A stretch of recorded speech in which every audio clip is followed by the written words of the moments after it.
नमस्कार, मी सोनाली. आपण पाहता जनादेश वृत्तवाहिनी. पाहूया आजच्या काही ठळक घडामोडी. बोनससाठी बीएमसी कामगारांचे आझाद मैदानात आंदोलन. महापौरांच्या मध्यस्थीने सुटणार कामगारांच्या बोनसचा तिढा. मालेगाव बॉम्बस्फोटातील आरोपी सुधाकर चतुर्वेदी यांना जामीन मंजूर. संपूर्ण प्रकरणाबाबत चतुर्वेदींनी केली जनादेशची विशेष बातचीत. अनुसूचित जाती प्रवर्गाचे 4 वर्गात वर्गीकरण करण्यासाठी लोकस्वराज्य आंदोलनाने घेतला आक्रमक पवित्रा. 25 ऑक्टोबर पासून छेडले जाणार राज्यव्यापी आंदोलन. बोरिवलीच्या MKVV शाळेच्या भूखंडाबाबत होतोय करोडोंचा गैरव्यवहार. शिक्षण मंत्री विनोद तावडेंचाही सहभाग असल्याचा सामाजिक कार्यकर्ते सचिन पवार यांचा आरोप. आणि नवी मुंबईत पहिल्यांदाच होतोय square touch fashion show. Fashion show मध्ये अपकमिंग कलेक्शनला मिळणार विशेष संधी. 2008 मधील मालेगाव बॉम्बस्फोटातील प्रमुख आरोपींपैकी सुधाकर चतुर्वेदी आणि सुधाकर द्विवेदी यांना विशेष न्यायालयाने जामीन मंजूर केलाय. या संपूर्ण प्रकरणाबाबत सुधाकर चतुर्वेदी यांच्याशी बातचीत केली आपले जनादेश वृत्तवाहिनीचे संपादक सुरेश पाटील यांनी. सुधाकर चतुर्वेदी हे 2008 मधील मालेगाव बॉम्बस्फोटातील प्रमुख आरोपींपैकी एक आहेत. त्यांना या प्रकरणात विशेष न्यायालयाने जामीन मंजूर केलाय. मात्र या प्रकरणात आपल्याला आणि हिंदू संघटनांना जाणीवपूर्वक लक्ष केले गेले असल्याचे त्यांनी म्हटले. मालेगाव बॉम्बस्फोटाचे एक प्रमुख आरोपी म्हणून त्यांचं नाव घेतलं जातं. सुधाकर चतुर्वेदी आज आपल्या सोबत आहे.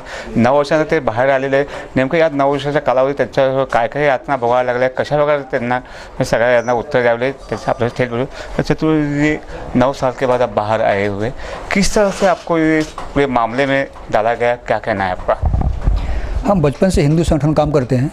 RSS का मैं कार्यकर्ता था और महाराष्ट्र में मैं ज़्यादा काम किया हूँ. ज़्यादा हमारे 25-30 साल से महाराष्ट्र में हूँ.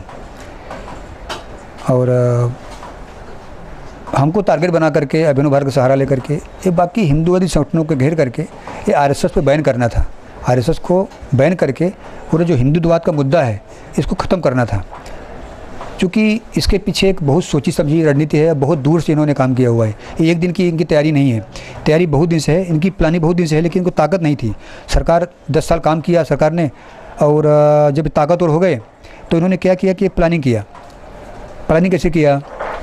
कई ब्लास्ट होते थे मुसलमानों द्वारा. तो वो बहुत डैमेज होता था. इनका वोट बैंक मुसलमानों का बहुत डैमेज होता था.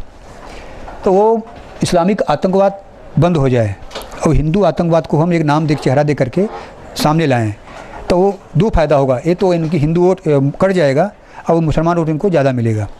बराबर है. तो इनको इस्लामिक आतंकवाद का चिंता ज़्यादा थी. मतलब इस्लाम खतरे में है करके इनको चिंता ज़्यादा थी. तो मुसलमान कोई बोलता नहीं था क्योंकि वो गलत था. तो इन्होंने सरकार ने ही ठाना शुरू कर दिया. क्योंकि हमारी जो विचारधारा हिंदुत्व की विचारधारा है. हिंदुत्व जो है वही राष्ट्रत्व है, वही राष्ट्र है. तो हम धर्म के लिए, समाज के लिए, हिंदू समाज के लिए हम काम करते हैं. हम फुल टाइम हम कार्य करते थे, वो अभी भी हैं. तो इनको बर्दाश्त नहीं होता था. RSS काम पूर्वी भारत में, पश्चिमी भारत में, विदेशों में बहुत हाई स्तर पे है. तो हमारा काम गोरक्षा आंदोलन, धर्मांतर का और बाकी जो छोटे मोटे अपराध होते हैं उनको कंट्रोल करने का या हिंदू समाज में प्रोत्साहन देने का हमारे मूल काम यही था. तो इनको बर्दाश्त नहीं होता था क्योंकि इनका वोट बैंक ख़त्म हो जाता था. क्योंकि 80 करोड़ हिंदुस्तान में ये RSS का ऐसा संगठन है कि दुनिया का सबसे बड़ा सोशल वर्कर संगठन है. करोड़ के ऊपर कार्यकर्ता है इसके. तो इनको एक ईगो प्रॉब्लम हो गया था. 2 बार बंदी लगी RSS पे, लेकिन वो इनको सफलता मिली नहीं. RSS दिन दूना बढ़ा. तो इस बार इन्होंने क्या किया कि एक ऐसे संगीन अपराध में कोशिश किया कि ब्लास्ट एक ऐसा अपराध है कोई माफ़ नहीं करेगा. ब्लास्ट सिद्ध कैसे हो? तो अभिनव भारत को माध्यम बना करके हमको पकड़ करके हमारे घर में RDS प्लांटिंग करके और इधर हमको मातंगा में रख करके इधर से घूम करके नेताओं की इंक्वायरी करके RSS पे हिंदू आतंकवाद, भगवा आतंकवाद का बहाना बना करके सब बैन लगा देना. आपको लगता है कि पिछली सरकार ने वोट बैंक के लिए सब? हाँ, वोट बैंक के लिए, सब वोट बैंक के लिए. उनकी पर्सनल मजबूरी क्या है? लाखों रुपए इनकम है, भ्रष्टाचार भी करते हैं, तो ज़रूरत क्या है? तो उनको वोट बैंक बनाना था. वोट बैंक वो उनका सफल नहीं हुआ भगवान कृपा से, लेकिन पूरा प्रयास किया उन्होंने कि हिंदू वोट बैंक मिलता ही है, लेकिन मुसलमान वोट बैंक कैसे तैयार होगा? 9 साल बाद किस तरह पटाया गया, किस तरह आपको यातना दी गई? हमको 23 अक्टूबर से लेकर के 3 नवंबर तक शारीरिक, मानसिक मारा पीटा, फिजिकली, मेंटली बिजली के शॉट लगाया गया और अश्लील गालियाँ दी गई. हमारे घर वालों को धमकी दिया गया. माँ बहन को अश्लील धमकियाँ दी गई. रेप करेंगे, यहाँ पकड़ लाएंगे, वहाँ पकड़ लाएंगे, तू जो किया बता दे, ऐसा होगा वैसा होगा. तो इतना हरासमेंट हम कहीं पिक्चर भी नहीं देखते. भाई पिक्चरें बनती है क्राइम पे तो वहाँ भी दिखता है लेकिन इतना गिरी हरकत करना ये हमने पिक्चर में नहीं दिखा है। इस पूरे मामले में कौन है, आपका क्या कहना है? सरकार, जो यूपीए सरकार थी उसकी कारगुजारी है। जो भगवा आतंकवाद किसने बोला? इन्होंने बोला, शिंदे साहब ने बोला। हिंदू आतंकवाद किसने बोला? चिदम्बरम साहब ने बोला। ठीक है, हम आतंकवादी हैं, 2008 में माओ ब्लास्ट इन्होंने किया है, तो ये किसने बोला? शरद पवार साहब ने बोला। तो ये यही क्यों बोल रहे हैं? इनको चिंता क्या है? कि चिंता ये है कि हमारा हिंदू का वोट बैंक बन रहा था, हिंदू बढ़ रहा था, हिंदू विकास कर रहा था, हिंदू काम कर रहा था, इनको पछता नहीं था, इनको मुसलमान वोट चाहिए था। और इस्लामिक आतंकवाद कोई न बोले, हिंदू भी आतंकवादी होते ऐसा बता करके उसको बैन कर देना है। आपने कुछ नाम लिए आडवाणी जी के? हाँ, हमारे इंक्वायरी में लोगों को बात पूछते थे, ये क्या करते हैं, उनकी पर्सनल एक्टिविटी क्या है, वो कहाँ रहते हैं, कैसे काम करते हैं, प्रवास कैसे होता है, और किससे किससे मिलते हैं, वो कब मिलते हैं। योगी आदित्यनाथ जी के बारे में ज़्यादा डिटेल में बात किया उन्होंने कि आश्रम में कब आते हैं, मठ में कैसे रहते हैं, उनके पास कैसे कार्यकर्ता हैं, कहाँ कहाँ काम करते हैं, कहाँ कहाँ दंगा हुआ है, उनके पास क्या क्या मिलता है, मठ में और क्या क्या मिलता है, तो कभी गया क्या। तो योगी जी को ज़्यादा टारगेट किया। तो अगर शंकराचार्य जी को गिरफ्तार न करते तो योगी को गिरफ्तार करते। मोदी जी का नाम लिया? मोदी जी का नाम लिया था, लेकिन ऐसा एसपी का नाम लिया था। मोदी को जानते हैं क्या, कभी मिले क्या? नहीं, बस छोड़ दिया था उनको। ज़्यादा आप जो यातना भोगे उससे परिवार पर किस तरह का आपका असर पड़ा? परिवार 9 साल में हमारा परिवार आज तक मुंबई आया नहीं है। माँ बाप, भाई बहन, पत्नी, एक भी आदमी मुंबई आया नहीं। सिर्फ इनके दहशत से ये जाए, वो आएंगे तो पकड़ लेंगे, क्योंकि इन्होंने बोला था घर वालों को नंगा कर मारेंगे, तेरी बीवी उठा लाएंगे, तेरे भाई उठा लाएंगे, तेरे बहू उठा लाएंगे। तो उनको डर था कि हम मुंबई में जाएंगे तो हमको इसी हो, चूँकि उन्होंने सब देखा था टीवी पे, वो बहुत से वक्तव्य देखा था, और हमने भी उनको रोका था यहाँ मत आओ। हमको भरोसा नहीं था कि वहाँ आएगी इनको पकड़ सकते हो, क्योंकि उनको ब्लैकमेल करके हमको ब्लैकमेल करेंगे, उनको पकड़ेंगे, हमको बोलेंगे तो जवाब दे दे। चलो, आप 9 साल बाद बाहर है, इस 9 साल में आपने क्या पाया, क्या खोया? देखिए, मैं एक वैचारिक आदमी हूँ, मैं एक हिंदुत्ववादी आदमी हूँ, मैं विचार चलने वाला आदमी हूँ। मैं पैसा पे कि वहाँ शोहरत पे कि वहाँ नाम पे नहीं चलता। हमारा क्या नाम है, क्या बदनामी, कोई लेना देना नहीं है। हमारा जो तत्व है, हमारा जो विचार है, ये लड़ाई विचारों की है, ये लड़ाई विचारों की है। तो हम हमेशा विचार के लिए काम करते हैं। ये देश हमारा है, ये समाज हमारा है, और हिंदू समाज हमारा है। हमारे जो हिंदू की संकल्पना है वो वीर सावरकर की संकल्पना है। ये जो हिंदू संकल्पना है वो पूजनीय गोलवलकर जी की संकल्पना है। हिंदू राष्ट्र में हिंदू जो है एक सार्वभौम पर्यायी शब्द है, उसमें मुसलमान भी आते हैं। ऐसा नहीं कि मुसलमान पाकिस्तान के हैं, यहाँ जो रहता है वो हिंदू है, ऐसी भी संकल्पना है।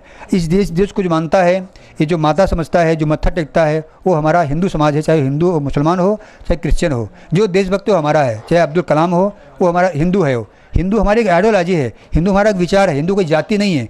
उस तक तो काम करता हूँ। तो कैसा लगता है वो सवाल नहीं है, मैं अभी फ्री हूँ। लेकिन हमारा जो डैमेज हुआ, हमारा जो संगठन की बदनामी हुई आतंकवाद करके, जो हमारे पर कलंक लगा, वो कैसे धुलेगा।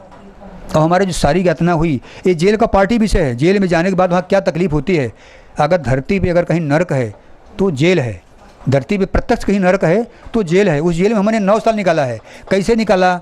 अभी हमको सिर्फ 9 दिन हुआ 10 दिन आके जेल में, मैं आपके सामने बैठा हूँ। आपको लगता है मैं जेल से आया हूँ? तो ये लड़ाई वैचारिक है, हमारा पर्सनल लड़ाई नहीं है। आप कह रहे कि आपको फंसाया गया, तो आपके घर में आरडीएक्स के कुछ मामले में कुछ वेपर्स मिले, कुछ पूरे बात? हमारे घर में जो हमको जो वेपन बताया माटुंगा केस में, वो 80s का डाला हुआ केस है, वो फर्जी केस है। हमको आर्मी पास दिखाया, फेक आर्मी पास दिखाया। वो आर्मी असली है, वो पास असली है, वो आर्मी ने इश्यू किया हुआ है। तो इनको खुद पता नहीं है को पास कैसा है, इन्होंने जानबूझ किया या इनको सोचा नहीं था ऐसा कुछ उल्टा हो जाएगा। तो आरडीएक्स हमारे घर में रखना, इधर वेपन दिखाना और 9 दिन हमको दबा कर रखना, ये कौन से कानून में है? कौन से अधिकारी है जो एपीआई बगाड़े जो रखा ना, उनका नाम है एपीआई बगाड़े। वो हमारे घर में गए थे और इनकी बहुत लंबी टीम है, जैसे सचिन अरुण खानविलकर है, सचिन कदम है, राजन घोले करके हैं और कृष्णा सावंत करके हैं। ऐसे एक 8-10 ऑफिसरों की टीम है, सब इंस्पेक्टर रैंक हैं, सब 3 स्टार हैं, सब एपीआई AIPI हैं सब।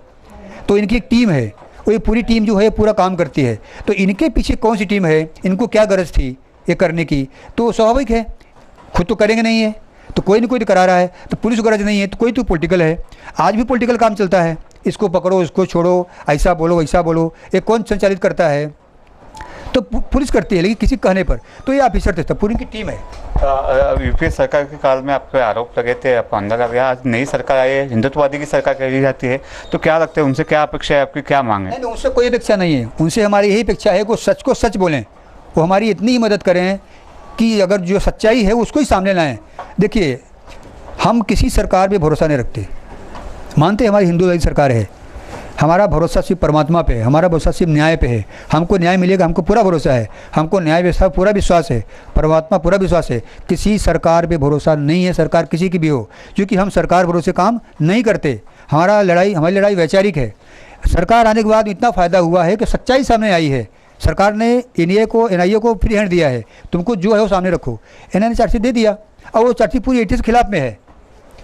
तो ये चीज़ यूपीए में हो सकता था, अगर यूपीए अगर चाहती तो हम निकल सकते थे, लेकिन प्लानिंग उनकी थी फंसाने की। इसलिए लड़ाई हमारी वैचारिक है, शारीरिक मानसिक नहीं है, लड़ाई विचारों की है और हमारी जीत पक्की है, ये हमको मालूम है। हे होते छत्रपती त्यांचं UPA सरकार असो एनडीए कोणत्याही सरकार बसण्यापेक्षा एवढंच म्हणणं आहे की जे सत्य आहे ते समोर यायला पाहिजे।